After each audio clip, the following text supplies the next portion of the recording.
Go find your basket of fruit and pick out an apple you think looks good. Now, using a sharp cutting knife, carefully cut the apple at a slight diagonal so that it slices right through the center of the apple core. While we're here, let's save 2 of the seeds because we'll be needing them later. Now that we've got our 2 halves, let's take the side that still has the bottom attached and place it face down on a cutting board. We'll need to place 2 butter knives perpendicular with the top and bottom of the apple. Now we can carefully cut down along one side of the apple core until the knife bottoms out on our makeshift spacers, then use the spacers as a guide to gently cut in from the side. When the 2 cuts meet, you'll have an apple wedge that pops right out. And while we're here, let's cut a piece from the other side the same way.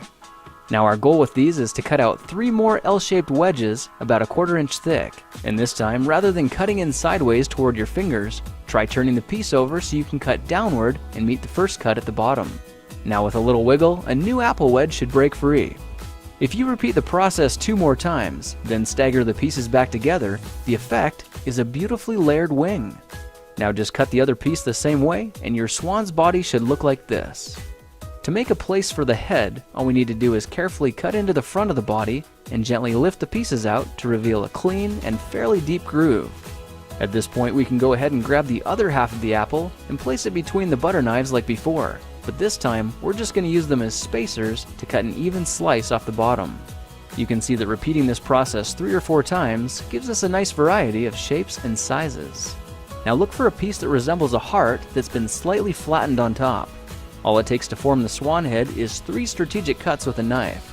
I made 1 angled cut to form the head, a horizontal cut to form the neck, and 1 slanted cut at the bottom for the base. Now you should be able to see how this is coming together, and to clean it up a bit, just use your knife to round off the sharp edges. All that's left now is to place the apple seeds where you think the eyes should go, then use the side of a butter knife to press them firmly into position. When both eyes look good, simply drop the neck into place, and you're done. You've just created a beautiful and decorative apple swan. I spritzed mine with a bit of lemon juice to help prevent it from turning brown, then put it on display to show off for our dinner guests later that night. If you try using different apples, you'll get a nice contrast of colors, and every bird will look a little bit different. Well, now you know how to take any ordinary apple and turn it into a decorative and edible apple swan.